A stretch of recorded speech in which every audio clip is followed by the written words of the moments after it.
eu sou o Magela e esse é mais um programa da série Diálogos sobre Ciência e Natureza. Com cerca de 40 anos dedicados à conservação da natureza, principalmente as áreas protegidas, povos tradicionais e desenvolvimento sustentável, nosso entrevistado ocupou cargos importantes em organizações ambientais, governamentais e não governamentais, como o WWF e o ICN, além de ter sido presidente do Instituto Chico Mendes de Biodiversidade, ICMBio. Converso hoje com o geólogo, ambientalista e consultor Cláudio Maretti. O programa Diálogos sobre Ciência e Natureza recebe hoje Cláudio Maretti, especialista em áreas protegidas, comunidades tradicionais e relações entre sociedade e natureza, mestre em geotécnica e doutor em geografia humana. Com mais de 40 anos de carreira, Cláudio Maretti foi presidente do ICMBio, dirigiu nacionalmente a WWF, pertenceu à ICN África Ocidental e atualmente é o vice-presidente da Comissão Mundial de Áreas Protegidas, também na ICN. Cláudio, bem-vindo, obrigado por aceitar o convite para participar desse programa. Muito obrigado, grande prazer, parabéns pela iniciativa. Obrigado. Cláudio, você fez geologia no final da década de 70 e se graduou no início da década de 80 na USP. As décadas de 70 e 80 são tidas como as mais marcantes na história do movimento ambientalista nacional e internacional. Você já era um ambientalista militante durante a graduação? Parcialmente. Eu tinha um vínculo mais ligado à questão do ambiente em termos de impacto social. Eu já tinha um histórico de acompanhar meu pai, que era médico, mas que pouco a pouco foi se ligando com a natureza, comprou um sítio que tinha uma grande porcentagem em Mata Atlântica, a gente produzia ali algumas hortaliças, mel, etc. Mas na graduação, o meu envolvimento maior era uma questão mais social. Como geólogo, eu iniciei, participei, fui ativista da questão, por exemplo, dos deslizamentos, as quedas de barreira, como a gente chamava, que aconteciam todos os anos e que afetavam, sobretudo, a população pobre das áreas urbanas, metropolitanas, etc. Esse vínculo me levou a atuar de forma voluntária e depois a optar pelo meu mestrado no que a gente chama de cartografia geológica e geotécnica dentro de uma faculdade de engenharia, a Escola de Engenharia de São Carlos da USP. E aí eu tive a sorte de poder começar a aplicar essas ferramentas no litoral paulista. E a partir daí eu me apaixonei pelas áreas protegidas, numa área próxima da que você tradicionalmente atua, que é a região de Canané e Iguape.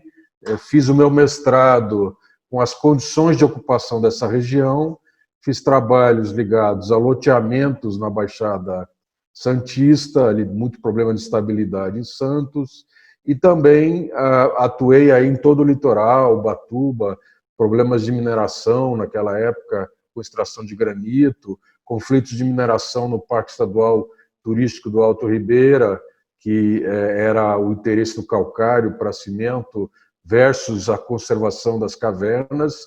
Mas eu diria que, como eu brinco, digo, meu primeiro sutiã, a minha primeira área protegida foi o estudo para a criação da APA, da Área de Proteção Ambiental da Ilha Comprida, que tinha muito a ver com o ordenamento territorial municipal, da crescente tendência de urbanização e também uma preocupação de manter a vegetação de restinga e os manguezais que ainda sobravam na importantíssima região estuarina lá daquela área. Aí eu entrei de vez nesse tema e nunca mais saí. E aí você se apaixona pelas áreas protegidas. E aí diz pra gente então, Cláudio, o que são essas áreas protegidas e por que elas são importantes para a sociedade? E aí, aproveitando, já que o nosso público nem sempre é um público da área, né? Por que o Brasil utiliza o termo unidade de conservação? Olha, Eu comecei a atuar nessa área do litoral paulista, muito preocupado, pensando, atuando numa perspectiva de zoneamento. Era, digamos, os primeiros passos, ou ainda a pré-história do gerenciamento costeiro brasileiro, que é um programa que foi forte durante umas 2 décadas, de ordenar a ocupação do litoral, na parte terrestre, costeira e marinha. Logo eu refleti e percebi que, infelizmente para nós, as ferramentas de zoneamento eram frágeis e que, na prática, as áreas protegidas eram uma forma de consolidar um tipo de zona, que é uma zona com maior interesse de conservação. Depois, atuando na Amazônia, eu cheguei, uma época, a defender que o zoneamento de fato da Amazônia não eram as propostas de zoneamento ecológico e econômico do governo federal ou dos governos estaduais, mas eram, de um lado, as áreas protegidas e, de outro lado, as áreas desmatadas, que a ocupação, de fato, transformava o potencial das áreas. O que é uma área protegida? Uma área protegida, ela é um pedaço do território, ela tem essa conotação espacial muito forte, que é colocada sobre regras mais restritivas de ocupação e de uso, com objetivos de conservação da natureza. E como a gente aprende cada vez mais, essa conservação da natureza nunca é deslocada de relações culturais. A conservação é um ato social, assim como a degradação é um ato social. Então, a apreciação de uma certa área também é um ato social e cultural, embora em valores da natureza. Uma área protegida, ela tem mais do que um zoneamento, que é uma definição de uma área, uma gestão especial. Ela tem essa particularidade que a diferencia, e ela acaba sendo uma unidade administrativa, uma unidade gerencial, uma unidade operacional que acaba influenciando as demais áreas no entorno e atuando de forma ativa. Os zoneamentos, eles todos têm planos de ação, programas de ação, que às vezes funcionam melhor, outras vezes nem tanto. Uma área protegida, teoricamente, ela tem que ter associada com ela um orçamento, um pessoal, um programa de ação, logo vem o seu planejamento, que a gente costuma chamar de plano de manejo, eu prefiro até o termo plano de gestão, porque mais do que manusear a área, a gente tem que gerenciar as relações humanas de visitação, com o entorno, de pesquisa, de voluntariado, de fiscalização e controle. Existe uma fala que é atribuída ao famoso Lutzenberg, que era um ambientalista do Sul, ligado à agricultura e que foi nosso ministro. Ele dizia, segundo eu pesquisei, que uma sociedade que precisa proteger uma área, definir uma área para proteger a natureza de si mesma, a sociedade, não pode ser uma sociedade sã. Eu reconheço que isso é, de fato, um sinal de uma sociedade doente, que é o fato de que a sustentabilidade geral da sociedade não é suficiente. Por isso é tão importante a gente proteger algumas áreas para evitar que a gente perca características naturais e também características históricas e valores culturais dessas áreas com importância natural, que sem isso, muitas vezes, a gente perderia. E a gente vê isso hoje de forma muito forte ocorrendo no Cerrado e na Amazônia. Mas no passado foi igual para a Mata Atlântica. Quando eu comecei a minha atuação profissional e onde eu dediquei a minha militância por uns 20 anos, a gente vê que o litoral, por exemplo, do Sudeste, ele se transformou fortemente nesses 40 anos e as áreas que restaram, inclusive com populações tradicionais, elas são protegidas de alguma forma. Elas são áreas protegidas. Então, Uma área protegida pela definição brasileira e internacional, ela é uma área delimitada espacialmente, geograficamente, ela tem que ter um objetivo claro, explícito de conservação, e ela tem que ter uma gestão especial dessa área. Essa conservação, obrigatoriamente, é a conservação da natureza ou da sua biodiversidade, embora seja interessante reconhecer que ela protege também valores culturais. O termo área protegida é o termo usado internacionalmente.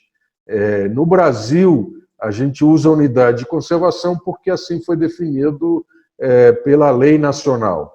A origem disso na lei nacional eu não posso expor, eu não tenho um estudo detalhado sobre isso, mas uma vez que está na lei, a gente passa a assumir. Mas a unidade de conservação no Brasil corresponde aos termos em inglês, em francês, em espanhol, de áreas protegidas, às vezes áreas naturais protegidas, áreas silvestres protegidas, como são usadas na América Latina. Mas áreas protegidas no seu sentido estrito, onde o objetivo de conservação tem que ser, de conservação da natureza, tem que ser explícito, associado com valores culturais, como já disse, mas o objetivo de conservação da natureza tem que ser explícito. No Brasil, o termo área protegida ele é um pouco mais genérico, ele envolve territórios que contribuem com a conservação, mas que não necessariamente têm esse objetivo explícito. Eu acho que o caso que mais contribui com a conservação são as terras indígenas na Amazônia, cujo objetivo é a proteção da comunidade indígena, da sua relação com o seu meio, da sua cosmovisão, mas que são muito importantes para ajudar a conservação da natureza na Amazônia. E aí se derivam outros termos, que a situação fica mais complicada se a gente vai numa análise muito detalhista. Dentro dessa sua concepção, dessa sua visão de patrimônio de áreas protegidas, historicamente, a perda do Parque Nacional de Sete Quedas foi a pior perda da história das nossas unidades de conservação? Eu acho que foi muito importante, muito significativo. Mas nós temos casos, Chapada dos Veadeiros, ela foi criada originalmente com 600 mil hectares, houve 2 ou 3 reduções ao longo do caminho, e finalmente aí em 2017, desde 2015, na verdade, mas 2017, 2018, a gente conseguiu uma nova ampliação, mas ainda assim não chega nem um terço. Nós temos vários outros casos que historicamente foram reduzidos. Eu acho que eliminar uma área de forma completa, ela é mais raro e gerou esse trauma para nós que defendemos aí, sobretudo a Mata Atlântica de interior, que é tão pouco protegida, tão pouco conservada, tão poucas áreas de remanescentes e também pouco protegida em unidades de conservação e outros tipos de áreas protegidas, mas houve historicamente muito a flutuação. E aí o marco da Constituição brasileira de 1988 ele é fundamental. Para mim, ele coloca de forma inequívoca que é uma obrigação do poder público estabelecer o que a Constituição chama de espaços territoriais especialmente protegidos, que, na verdade, eles vão além das unidades de conservação, que é, para nós, conservação da natureza, que dedicamos a isso, o mais importante. Mas existem outros tipos de espaço. Agora, a Constituição define que isso é uma obrigação do poder público, mas também da coletividade. Nós não podemos deixar só na mão dos governos. E o mais importante nesse ponto é que a sua alteração só pode ser feita por lei. Então, não é só a lei do SNUC que coloca essa restrição. Isso vem desde a Constituição. Esse instrumento de obrigar a redução de uma unidade de conservação ou a sua desafetação completa, como a gente chama, por lei, tem conseguido barrar grande parte das iniciativas fortuitas de fazer essas alterações que internacionalmente a gente chama de PADDD, né, no sentido de a redução da área diminuição do nível de proteção ou mesmo a desafetação completa das áreas protegidas. Isso tem ocorrido em vários locais da Amazônia, ocorreram cerca de 10 anos atrás para abrir espaço para hidrelétricas, vem provavelmente novas tendências por aí para estradas, ferrovias, também muito focados na Amazônia, embora a Mata Atlântica, o Cerrado e os outros biomas não estejam livres disso, e eventualmente a gente precisa ter ajustes, porque muitas unidades de conservação foram criadas de forma rápida e precisam às vezes ter ajustes de vários tipos, mas a tendência de atacar as unidades de conservação é uma tendência que existe no mundo e que na Amazônia vai ser muito forte por dois motivos. Porque a gente conseguiu uma grande cobertura da Amazônia protegida e porque a Amazônia ainda está sendo colonizada, ocupada pela civilização capitalista, o que vai, digamos, buscar essa ocupação, vai buscar áreas de mineração, de estradas, de hidrelétricas e muitas vezes vai se conflitar com os interesses de conservação. Então, Sete Quedas, um marco, mas a Constituição, um marco ainda mais importante, esse agora positivo. E essas ameaças todas das unidades de conservação, elas continuam, é claro, mas as unidades de conservação ficaram um pouco mais protegidas com a instituição do Sistema Nacional de Unidades de Conservação, que muitos imaginam que nasceu de um dia para o outro em 2000. Mas tem toda uma história por trás, né? Você pode contar um pouco dessa história para a gente? Olha, essa história do que eu conheço, ela vem de propostas de organizações não governamentais e de um esforço muito grande das organizações, inclusive aquelas que antecederam a criação do IBAMA, né? A gente tinha várias instituições que trabalhavam com áreas protegidas, a gente tinha a lógica dos parques nacionais predominando, o paradigma dos parques nacionais foi importantíssimo para espalhar o conceito de áreas protegidas em todo o mundo, mas a realidade mostrava que a gente precisava de uma variedade, que já existia uma variedade de categorias. Existia, por exemplo, as propostas que vinham da Secretaria Especial de Meio Ambiente, que viraram lei de proteção de áreas com prioridade em pesquisa, como é a categoria de estações ecológicas, e de áreas de proteção ambiental, que é uma proteção bastante mais leve, mas não menos importante em áreas que já têm uma interação entre a sociedade e a natureza, e que essa relação entre sociedade e natureza pode ser benéfica, e essa que interessa conservar, ou naquela área já não há mais condições de estabelecer uma área muito restritiva. Também houve um movimento liderado por comunidades que acabou gerando a proposta das reservas extrativistas. O IBDF ainda estava muito fortemente ligado aos parques nacionais, mas esse movimento ele não está desvinculado do movimento internacional e já reconhecia essas diferentes categorias. Então, só aqui, ao citar rapidamente um pouco da história brasileira, eu mencionei parques nacionais, estações ecológicas, áreas de proteção ambiental e reservas extrativistas, como diferentes possibilidades e categorias. Então, se eu não me engano, a iniciativa importante veio do IBDF, na época, com uma proposta de estratégia, e isso evoluiu com o apoio de várias organizações da sociedade civil, e gerou uma proposta de lei que ficou quase 10 anos sendo debatida no Congresso Nacional. Eu participei de alguns desses debates.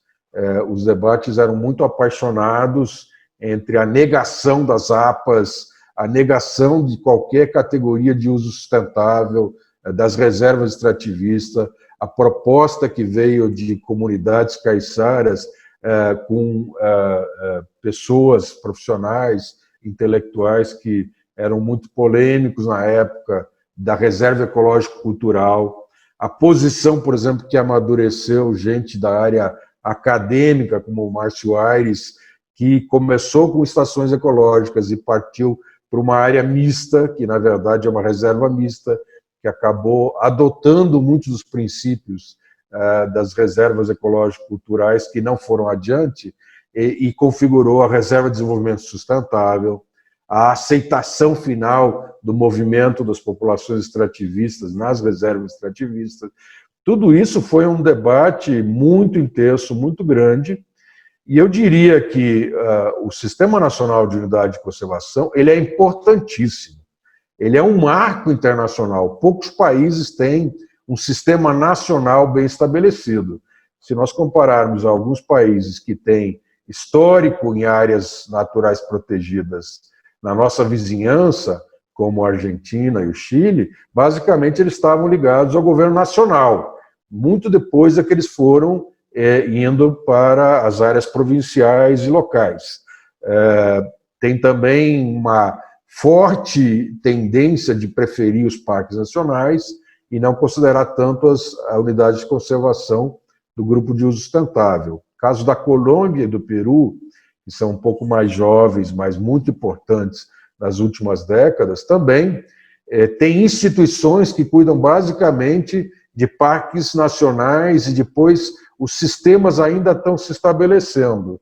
Não tem essa lógica. Agora, o nosso Sistema Nacional de Unidade de Conservação, apesar de ser um marco fundamental como lei e de ser um marco internacional por ser um sistema nacional, ele nasce a partir de uma discussão e de um movimento muito forte que existia, que era o Sistema Nacional de Meio Ambiente, que procurava integrar os 3 níveis de governo e lembrar que a Constituição define explicitamente o país como um sistema federativo, dando muita importância para os estados, e todas as análises jurídicas que a gente tem hoje em dia mostram, na verdade, que ele não é federativo só entre os estados, de uma combinação de União e estados, mas também com poderes que são próprios dos municípios.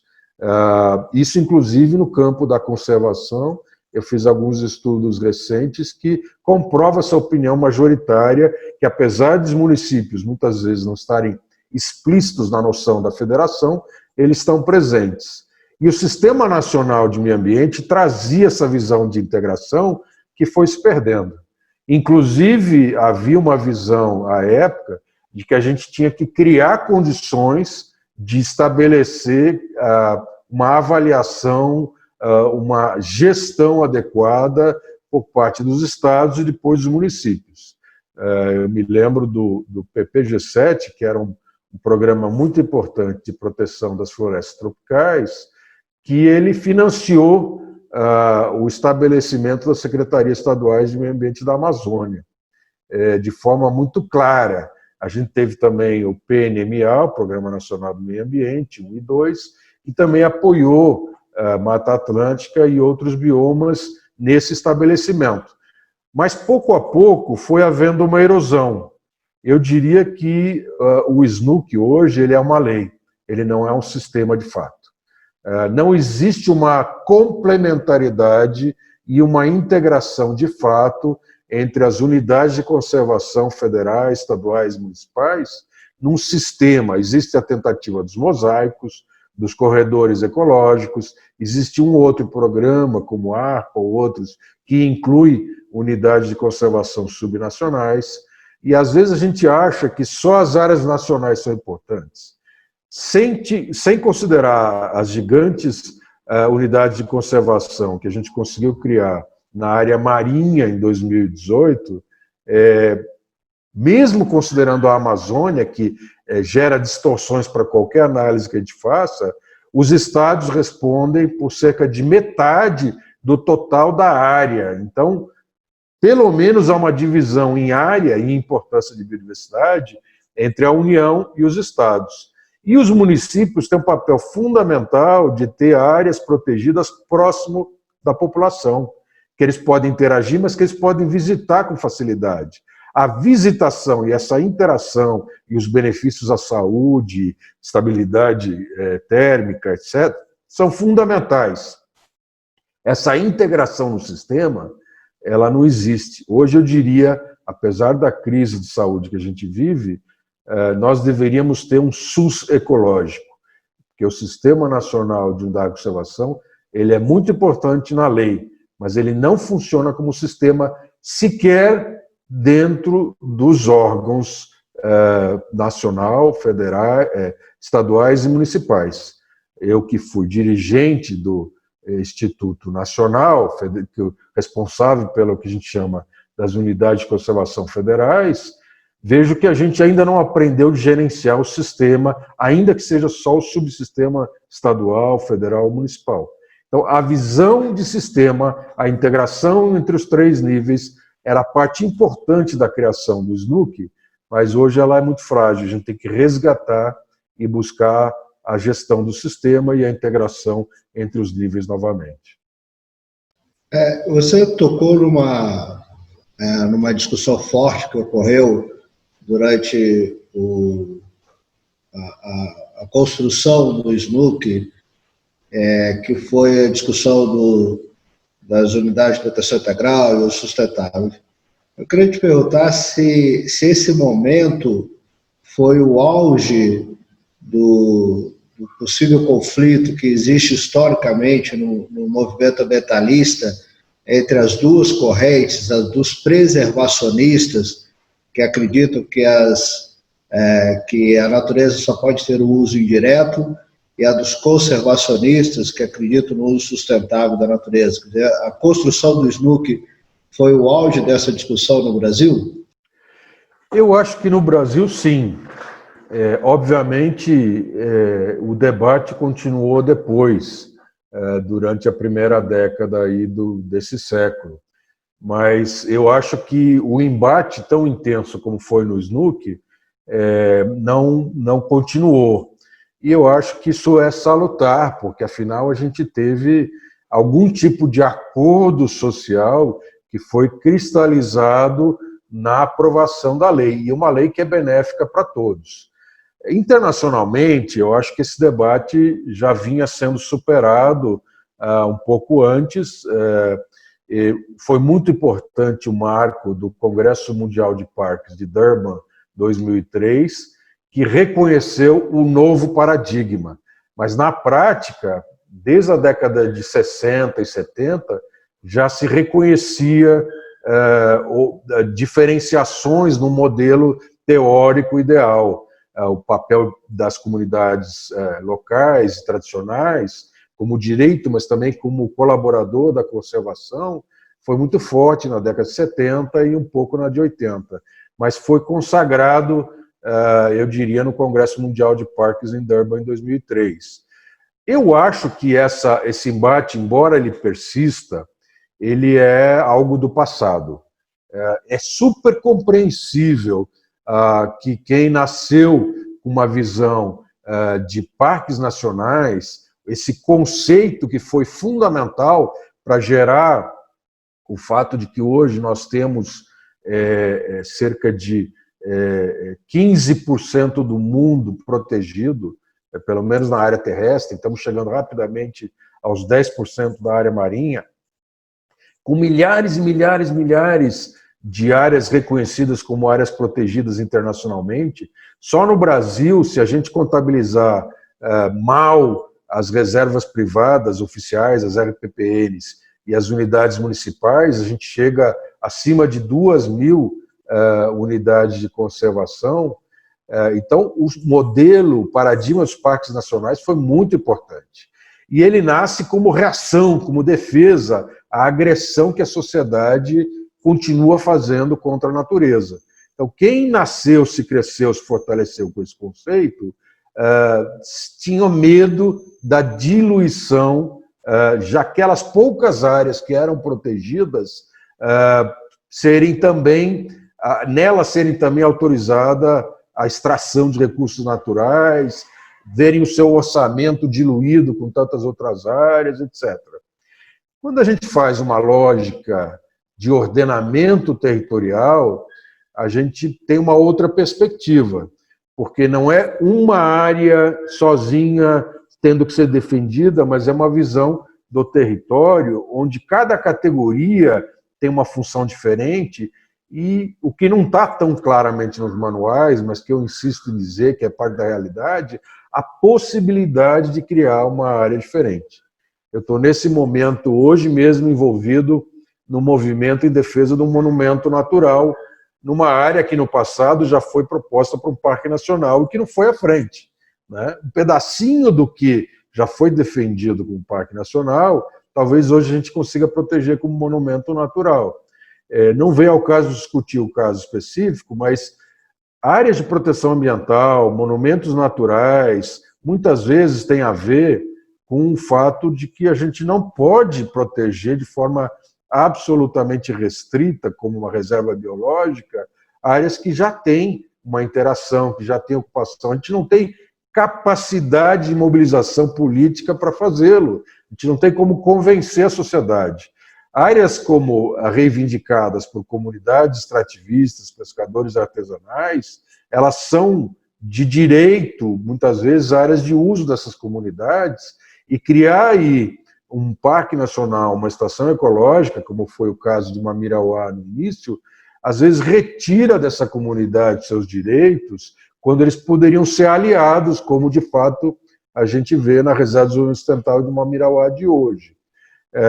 Então, a visão de sistema como ordenamento territorial, como complementariedade dos objetivos, cada categoria tem um objetivo ou vários objetivos que a tornam diferente. E a possibilidade política, inclusive, de conseguir proteger uma área usando aí diferentes categorias, isso é positivo. Eu diria mais, hoje em dia nós temos uma nova questão que não está sendo debatida da mesma forma, mas poderia.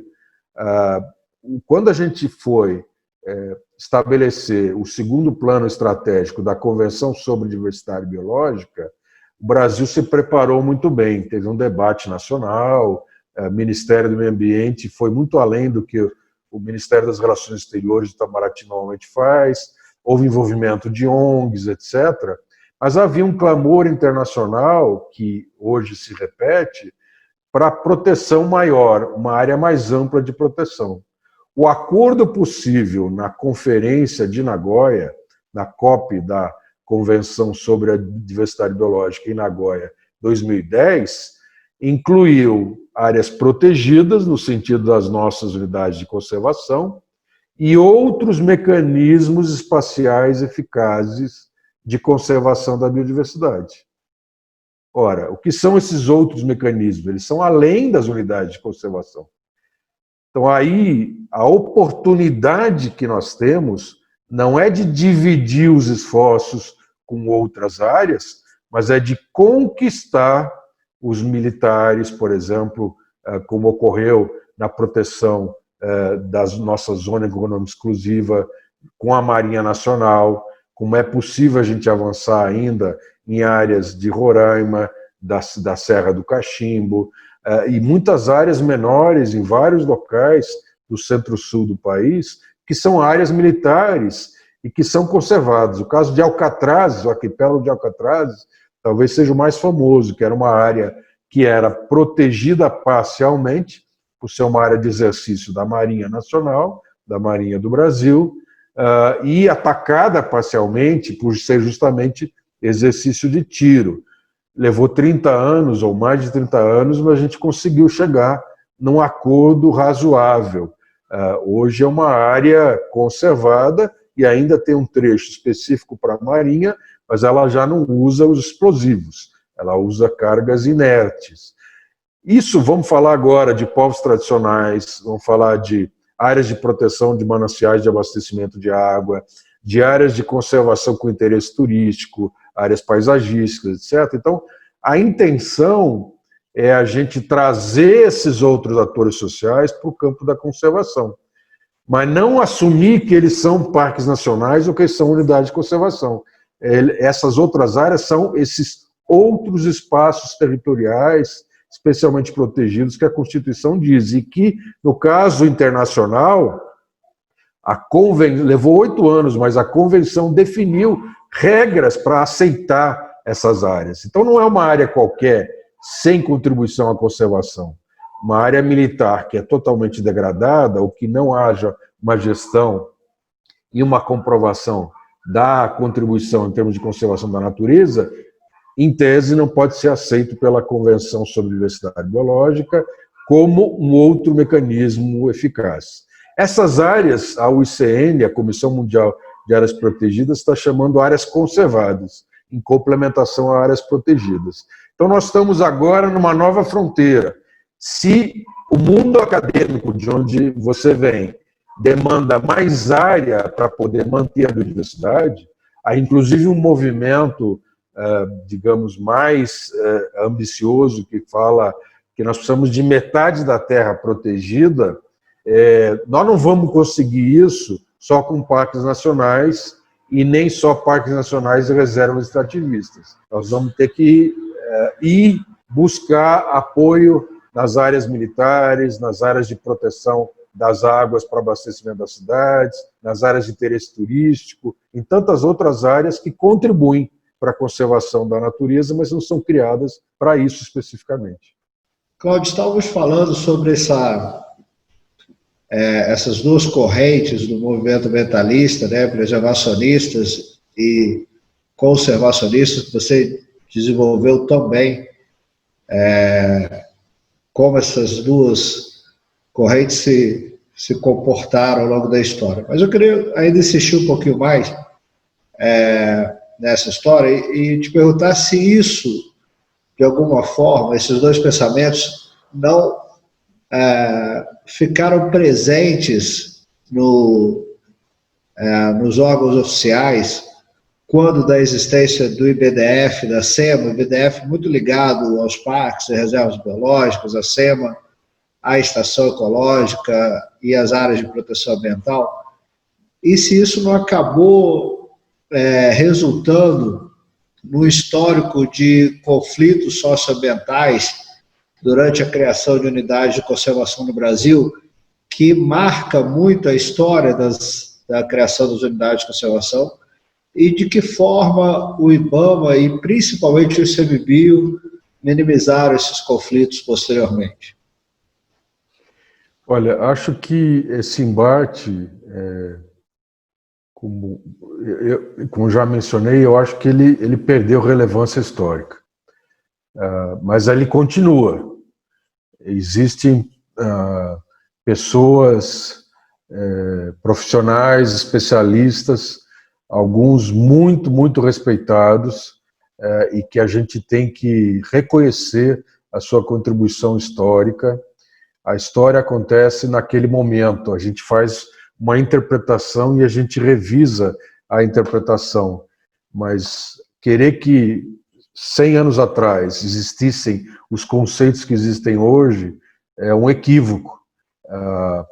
A gente está sempre evoluindo.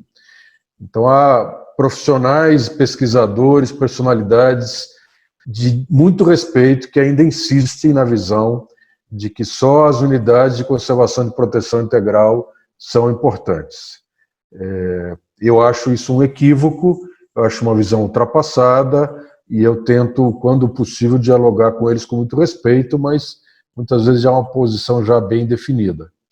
Existem também pessoas profissionais com talvez um histórico mais importante na área social do que na área de conservação da natureza, que insistem que a única forma de conservar é com gente, que só quem conserva são as populações tradicionais.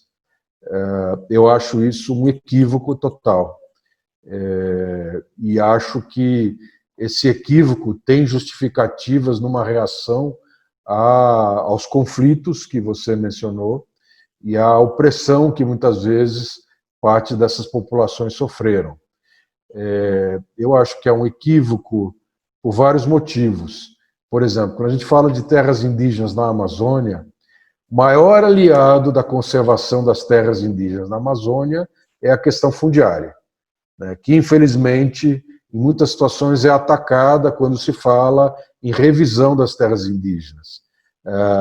Tem também problemas de mineração, de roubo de madeira e outras coisas, mas a questão fundiária é muito importante. Portanto, a questão legal, a atuação da Polícia Federal e de outros órgãos públicos, juntamente com a atuação dos indígenas, é que faz com que as terras indígenas, na média, tenham um papel de conservação muito grande. Existe também uma análise um pouco mais científica, e eu diria geográfica. Eu me sinto hoje mais um geógrafo do que um geólogo, porque o meu doutorado é em geografia humana, e eu tenho atuado com ordenamento territorial, com áreas protegidas, por grande parte da minha carreira aí de quase 40 anos, como você mencionou. Eu diria que, do ponto de vista geográfico, é importante a gente reconhecer que a gente acaba conseguindo conservar, criar unidades de conservação, acaba conseguindo resistir como conservadas áreas de comunidades tradicionais quando elas são marginais do ponto de vista econômico. Isso foi o que aconteceu, por exemplo, na Serra do Mar, isso foi o que aconteceu no Pantanal, isso foi o que aconteceu em grande parte da Amazônia até a década de 60 e 70, quando o processo começou a mudar. Grandes áreas dos nossos sertões, do Cerrado, também resistiram por razões de marginalidade econômica, com características naturais e culturais, até 20, 30 anos atrás. Essa marginalidade não diz que essas áreas não tinham nenhuma atividade social, econômica, nem que nunca foram predatórias essas atividades. Se a gente pensar a presença, para não dizer do que hoje se chama povos originais ou originários, a presença dos europeus na Amazônia, ela existe desde o início. Mas o fato é que não existia um pacote econômico, tecnológico e de custo-benefício que gerava uma prioridade, uma vantagem para a ocupação que existe hoje, de mineração, de estradas, de desmatamento, de hidrelétricas, etc. Então, essa confluência de condições de marginalidade econômica permitiu a presença de povos tradicionais junto com a da natureza. Então, há uma tendência desse conflito por essas razões histórico-geográficas. Como eu já mencionei, eu acredito que a visão de proteção integral versus uso sustentável, ela ficou cristalizada no SNUC com os dois grupos. Além do Brasil, o único país que eu conheço que tem esses dois grupos de forma cristalizada, mais forte, é o Peru. Mesmo assim, lá a legislação, como em vários países, predomina a proteção integral, e as de uso sustentável ainda estão em processo de ganhar espaço legal e das políticas públicas, e no Brasil ficou cristalizado com esses dois grupos, que eu acho um equívoco, porque na hora que a gente fala que uma RPPN, uma Reserva Particular do Patrimônio Natural, é de uso sustentável, está equivocado. Na hora que a gente compara um refúgio de vida silvestre, um monumento natural, que não exige a desapropriação, com um parque nacional, uma reserva biológica, existe uma diferença muito grande. Na hora que a gente pensa nas reservas extrativistas, na maior parte dos casos, sobretudo na Amazônia, elas têm um papel de conservação mais importante do que unidades de proteção integral, como seriam monumentos naturais ou reservas, refúgios da vida silvestre, até pela área que ocupam. Então, eu acho que cada categoria é diferenciada, e esses dois grupos cristalizaram esse embate que ocorreu naquela época por uma influência de alguma discussão que existia da chamada uso direto, uso indireto, que no meu conhecimento era forte no Peru, mas não no mundo inteiro, embora a gente vinha com o predomínio do paradigma dos parques nacionais e, portanto, da noção de proteção integral. Quando a gente vai para uma visão de ordenamento territorial e, sobretudo, da complementariedade entre as categorias dos objetivos e a possibilidade de proteger áreas que já existem em interação entre sociedade e natureza, a gente compreende melhor a diversidade das categorias. Por exemplo, na Europa, ela tem muito forte áreas que se associam mais proximamente ao que a gente chama de áreas de proteção ambiental, porque já não existiam áreas, digamos, de ecossistemas primários, pouco transformados, não desmatados. A vegetação da Europa, e a Europa tem muita floresta, mas na Europa Ocidental, a vegetação de floresta da Europa Ocidental é sobretudo secundária, de recuperação ou de regeneração a partir de muita interação. Então, a proteção de certas áreas de biodiversidade importante na Europa, no começo, sobretudo na Europa Ocidental, não tanto na Europa Central e de Leste, ela partiu do que era possível conservar. Então, tem esse histórico que se adapta, por exemplo, a certos trechos do centro-sul do país. No caso da Amazônia, a gente teve uma oportunidade de proteger antes dela ser degradada, como aconteceu com a Mata Atlântica. No caso da Amazônia, a gente aproveitou essa oportunidade. No Cerrado, a gente não aproveitou. No Pantanal, nós não estamos aproveitando, e mesmo na Caatinga, também não. Na Amazônia, a gente conseguiu criar unidades de conservação e territórios e terras indígenas antes delas serem totalmente degradadas. Mas a gente veio com essa visão distorcida de que só proteção integral vale e de que, na verdade, a Amazônia estava lá intacta porque nunca tinha gente, o que não é verdade. Também não é verdade que só gente local tradicional protege, né? E a população tradicional muitas vezes protege por falta de tecnologia e de capacidade econômica de grandes intervenções, e não porque as suas relações sejam, digamos, intrinsecamente mais amigáveis. Essa relação de incorporação na cosmovisão é muito forte, mas ela existe também em muitas comunidades locais nossas, não indígenas, até por heranças, inclusive religiosas. A visão de que a religião judaico-cristã é a responsável pela degradação da natureza e todas as religiões e visões, cosmovisões indígenas são favoráveis, eu acho que ela é um pouco limitada. Para mim, o que muda, que gera o distanciamento entre o homem e a natureza, é a Revolução Industrial. A capacidade de a gente transformar, de colocar tecnologia e insumos, capacidade econômica de intervir em grande escala, vem daí. E a partir daí a gente passa a acreditar que a ciência e a tecnologia vão resolver todos os nossos problemas, que a gente não precisa mais de emoção, de natureza, de sentimento, dessa visão tradicional associada. O que vem, obviamente, desde o iluminismo e de outras heranças filosóficas, mas que se fortalece muito grande, de forma muito marcante, com a Revolução Industrial. A partir daí, é comum a gente imaginar que todo o equipamento que a gente tem nos permite ficar livres das incertezas da natureza, na agricultura e na pesca, por exemplo.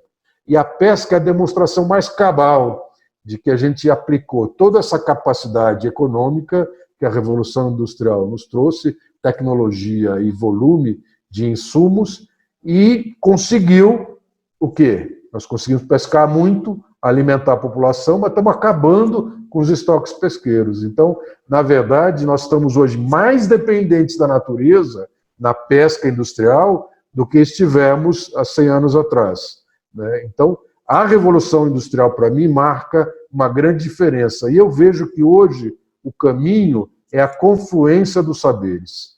É a gente entender que, como diz Edgar Morin, alguns conhecimentos servem para alguma coisa. Não adianta eu pegar um conhecimento indígena para botar foguete para subir para a Lua.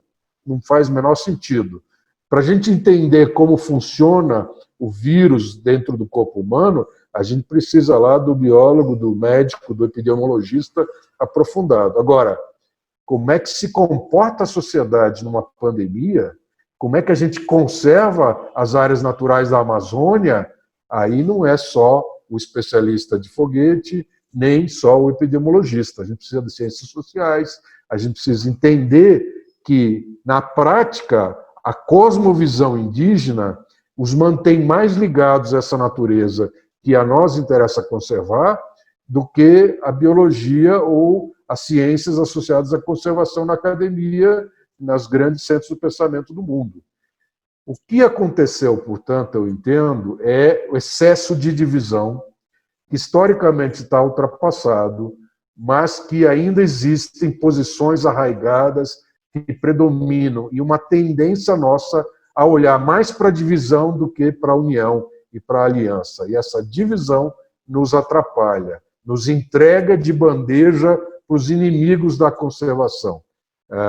Especialistas em ciência, em biologia, biologia da conservação, antropologia, populações tradicionais, ambientalistas, gente que protege com interesse cultural as paisagens, nós somos aliados. Os inimigos são os outros, são os grileiros, são os desmatadores ilegais, são os ladrões de madeira, são as empresas não responsáveis que querem a mineração ou as hidrelétricas a qualquer custo. Esses são os nossos inimigos, não entre nós. Então nós temos essa tendência de ver divisões quando nós devíamos ver alianças. Por causa dessa visão, mas também em muito, e a gente não considera isso, pela pressa, pela necessidade de conservação, nós criamos, sim, muitas unidades de conservação de forma descuidada. Muitas vezes, no passado, era obrigatório eu ter uma justificativa biológica para criar uma unidade de conservação, mas eu não tinha um adequado estudo socioeconômico da área. Eu não tinha tempo de visitar a área, às vezes. O queridíssimo Paulo Nogueira Neto, ele contava essa história, de forma muito interessante, como ele passava de avião, identificava uma área preservada e dizia que naquela área era importante criar uma unidade de conservação. Obviamente, a primeira identificação não devia ser o final dos estudos técnicos para a criação dessa área. E nem a gente deve discordar de que a oportunidade que ele teve como autoridade nacional, inclusive em momentos difíceis, de governos difíceis desse país, permitiu que a gente criasse um conjunto de áreas protegidas que hoje são importantes. Mas essa corrida, essa visão do avião e uma visão de predominância de estudos biológicos gerou muitas vezes a desconsideração ou o desconhecimento de que havia outros interesses sociais na área. Eu não acho que nós não devemos modificar a sociedade. Então, eu acho que mesmo com as populações tradicionais, nós temos que entrar em diálogo e tentar resolver um acordo. Eu acho que a história que nós temos institucional, ela ficou para trás. Eu não me interessa sequer discutir a separação do ICMBio do IBAMA, que dirá a união de BDF, SEMA, SUDEP, SUDEV para formar o IBAMA, que foi tão importante.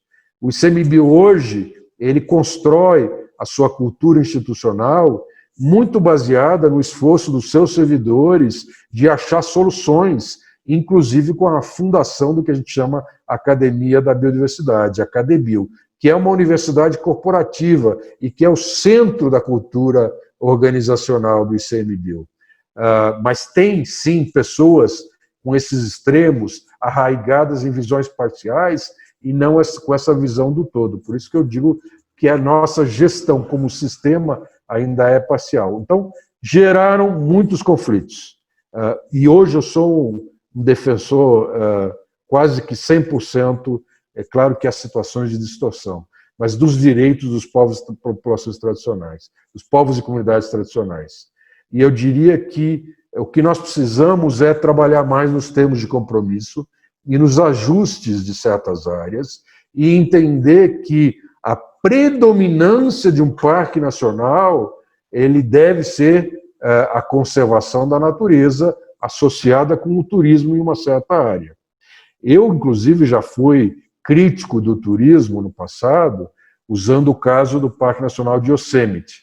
Na hora que você vai naquela área baixa ali na Califórnia e visita, fica impressionado e fala, pô, mas isso aqui é um shopping center, porque tem áreas asfaltadas, porque tem grandes lojas, tem até ônibus circular para levar as pessoas para os lugares, mas é uma área de intensa visitação.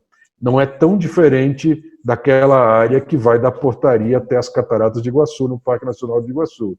E ali também é asfaltado, também tem fila para visitar a cachoeira, etc. Não obstante, isso representa o quê? 1, 2, 5% do Parque Nacional? E o resto, graças a quase 2 milhões de visitantes no Parque Nacional de Iguaçu, que praticamente só vão ver as cataratas, nós conseguimos proteger um dos últimos remanescentes de mata atlântica de interior semidecidual, que ficou quase que isolada do lado brasileiro, pelo menos, em mar de soja, de plantação, de agricultura extensiva de ampla. Então, o que eu acho é que essas comunidades que usam certas áreas de proteção integral, muitas delas, a grande maioria delas, têm direito. E esses direitos devem ser considerados num plano harmônico que considere esses direitos em combinação com o interesse da maior parte da sociedade de conservar esses remanescentes que sobraram. É verdade quando eles dizem, nós conservamos, vocês brancos, como dizem os indígenas, destruíram, e agora vem proteger onde a gente estava. Mas também é verdade que nem eles, nem nós, tínhamos a noção da importância que nós temos hoje. E principalmente nós precisamos dessas áreas, precisamos respeitar os seus direitos e precisamos respeitar também a necessidade de grande parte da sociedade de ter os benefícios dessas áreas conservadas. Os termos de compromisso permitem acordos, mas às vezes nós vamos ter que admitir ajustes. Existe uma teoria que no passado era conflito de direitos, conflito de legislação, e que hoje se fala em sinergia de direitos, em combinação de legislação, e hoje ela é muito puxada pelo Ministério Público Federal, onde a obrigação de conservar e o direito da sociedade de ver aquelas áreas conservadas tem que coexistir com o direito dos povos e comunidades tradicionais de estarem onde estão e de usarem de forma sustentável. Então, aí tem que chegar a um acordo. Eu me envolvi em alguns casos de negociação. O mais interessante talvez tenha sido na região de Trombetas, onde existe uma comunidade quilombola, agora reconhecida, mas que está lá há talvez 100 anos, não é eternamente, mas tampouco é 2 anos atrás, e que convive com a Floresta Nacional de Saracataquera e a Reserva Biológica do Rio Trombetas. Ora, a gente podia dizer que a Reserva Biológica do Rio Trombetas tem uma importância fenomenal pelos quelônios, pelas matas de castanheira, etc., mas o fato é que até recentemente a Floresta Nacional de Saracataquera era gerenciada sem atenção a essa comunidade tradicional. A prioridade foi dada para a concessão privada de manejo florestal, que eu acho que é positivo, apesar de achar que a concessão não é parte do conceito internacional de unidade de conservação, de área protegida no seu sentido estrito sensu, mas que as concessões, no geral, são positivas e são parte da nossa categoria, da nossa particularidade brasileira nas florestas nacionais. Mas antes de eu ceder às empresas, eu tinha que atender as comunidades tradicionais, que apesar de que, além de quilombolas, eram extrativistas e já estavam na área. Esse acordo também existe desde sempre. Eles foram autorizados a retirar a castanha dentro da reserva biológica, né? A quantidade, o volume de pessoas de acesso é que tem que ser combinado de forma que que as características de preservação da reserva biológica se mantenham. Então, e é muito interessante porque esses quilombolas em particular, apesar de um histórico aí de 30, 40, 50 anos de conflito, eles não queriam que o ICMBio fosse embora.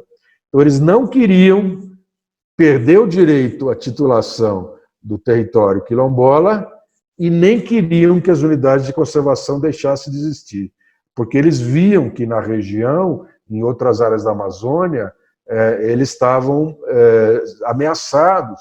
O que eles viam em outras áreas da Amazônia mostrava que eles estavam ameaçados se eles não conseguissem manter os aliados da conservação, porque eles queriam manter a floresta, eles só queriam ter o direito à terra e se beneficiar melhor desse uso.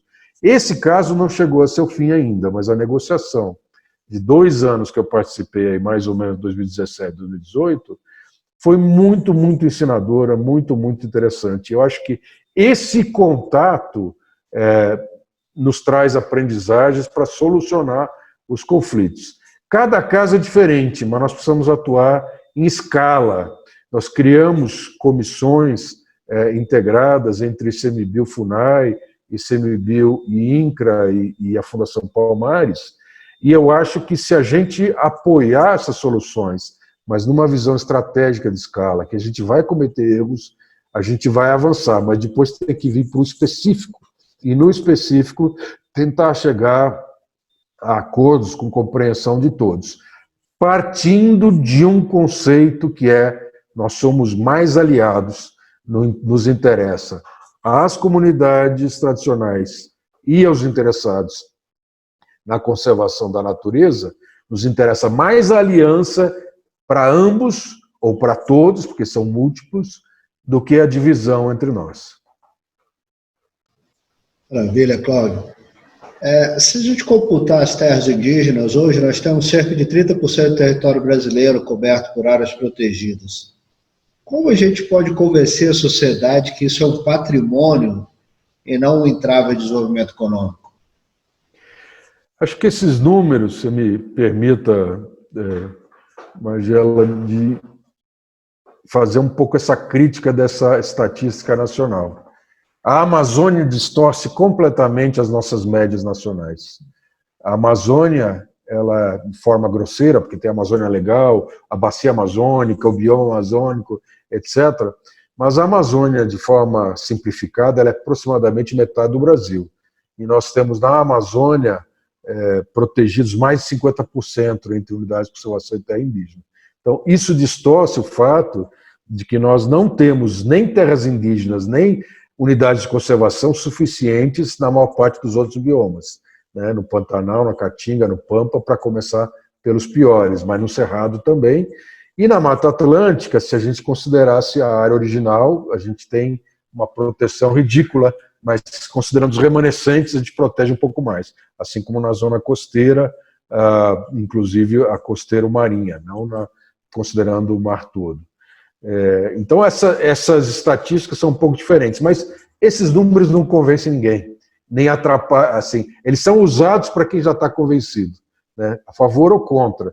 Tem até a famosa argumentação que a gente enfrentou aí nos últimos 10 anos, ou menos, que fala que o Brasil já foi tomado pela conservação e que não tem mais espaço para o desenvolvimento, que é um equívoco, porque inclusive desconsidera que as unidades de conservação e outras áreas protegidas são um importantíssimo valor, um importantíssimo capital, um importantíssimo componente do turismo, um turismo interno, e que é uma atividade econômica que às vezes é a única positiva em certas áreas de sertões, né? Para convencer a sociedade é uma outra equação.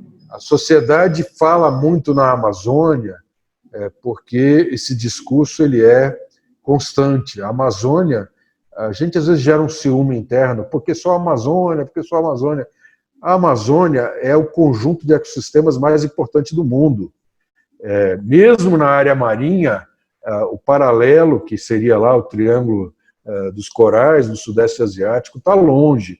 Mesmo nas florestas tropicais, a gente não tem comparação com a floresta do Congo, na parte central da África, e no sudeste asiático, Indonésia, Malásia, Nova Guiné, Papua Nova Guiné, etc. A Amazônia é o conjunto de ecossistemas mais importante do mundo, não tem comparação. Então, no Brasil também é mais importante de todos. Mas as outras áreas, os outros biomas, também precisam de atenção. Então, além da Amazônia, a sociedade se mobiliza muito pouco quando a gente fala em desmatamento do Cerrado ou da Caatinga. Ou quando a gente fala em conversão do Pampa, ou dos Pampas, ou do Pantanal. Pior ainda, porque a sociedade está acostumada a pensar em árvores. Então, como é que protege o mar? Como é que protege um campo como o Pampa? E aí é falta de conceito, de conhecimento, mas por causa de um discurso repetido. Eu acho que o único caminho é envolvimento. Não é o discurso, não é a visitação sozinha, é o envolvimento. Para começar, a gente tem que pensar no bem-estar da população nas cidades. E esse bem-estar na população das cidades hoje está associado à água, a equilíbrio térmico, sobretudo com as mudanças climáticas piorando, a diminuição dos desastres chamados naturais, né, como as enchentes, e também a saúde. Os estudos científicos da área de saúde, de psicologia, de psiquiatria, têm demonstrado que o verde faz bem. E aí é uma série de gradações, e que a gente pode entrar nisso mais profundamente, mas levaria muito tempo. Eu quero tocar nesse assunto agora. Na verdade, você tem se dedicado a esse assunto agora, né? Mas você quer concluir? Fica à vontade. Não, eu só queria dizer que, concluir isso, que assim, por essas razões, por lazer, por saúde, por proteção de água, por equilíbrio térmico, por combate às enchentes, a gente tem algumas das funções, alguns dos serviços dos ecossistemas mais próximos da maioria da população. E abrir a sociedade, abrir as áreas protegidas para a sociedade, para elas fazerem práticas religiosas. Claro que isso tudo tem que ter uma boa gestão, uma minimização dos impactos, etc. Mas as pessoas não vão visitar uma área natural porque elas querem aprender o nome das espécies. Elas vão por uma sensação de liberdade, para fazer exercício, porque elas acreditam num espírito, ou porque, do ponto de vista mental, faz bem para elas. Então, nós temos que nos abrir aos valores que a sociedade tem e dialogar com ela e permitir que ela venha mais. Então, o voluntariado, inclusive, o envolvimento da sociedade é a única solução. O tempo voa, infelizmente, mas eu não queria terminar essa entrevista sem tocar um assunto que eu sei que você tem se dedicado muito, que é o tema saúde. Você recentemente publicou um artigo no site O Eco, denominado Ao Desejar Saúde, Deseje Áreas Protegidas. Fala aí, para finalizar um pouco sobre esse tema. Esse é um artigo que ficou relativamente longo para os interesses de um jornal especializado de internet como o Eco. Normalmente você teria que escrever 1 ou 2 páginas, e ele deu aí uma meia dúzia de páginas. Mas para escrever essa meia dúzia de páginas, deu quase 1 ano de trabalho de pesquisa bibliográfica. Eu não me sentia à vontade de escrever sobre esse assunto sem ir para as áreas que eu iria citar. Então eu fiz uma revisão bibliográfica que inclui alguns artigos que revisaram dezenas e centenas de outros. Então, na área médica e psicológica e de psiquiatria, tudo isso de forma integrada ou separada, foram diretamente várias dezenas de artigos científicos e indiretamente algumas centenas de artigos. E a conclusão que a gente chega é: natureza faz bem à saúde. Quando a gente vê hoje a discussão da Covid-19, do coronavírus, etc., a gente fica sempre associado a 2 elementos. Um é de onde veio esse vírus, e aí a discussão da possibilidade de transmissão das zoonoses, ou do que se fala agora de que, pelo fato da gente invadir a natureza, a gente está captando esses vírus potencialmente. Tudo isso existe, é verdade, mas o fundamental para mim é o bem-estar da população, que é cada vez mais urbana. E aí ficou comprovado que para as doenças associadas a estresse, para a recuperação de pacientes e, eventualmente, para aumento da imunidade e outras coisas, a presença da natureza é importante. E há uma gradação entre ver uma imagem e ir e estar lá e meditar. E, inclusive, há alguns indícios de que quanto mais silvestre, maior biodiversidade na área, melhor. Então, nós devemos passar a prescrever, nós, os médicos, etc., do mesmo jeito que a gente fala numa boa alimentação e no exercício físico para a saúde, a presença da natureza e a nossa visitação faz bem à nossa saúde física e mental, individual e coletiva. A gente tem que prescrever parques no fim de semana para a sua saúde. E, ao fazer tim-tim, desejo saúde, desejo mais áreas protegidas. Cláudio, que prazer, que honra. Muito obrigado. Espero ter uma outra oportunidade no outro programa, porque assunto com você não falta. Muito obrigado, Cláudio. Eu que agradeço, parabéns pela iniciativa. Esse foi mais um Diálogo sobre Ciência e Natureza. Vejo vocês na semana que vem. Obrigado.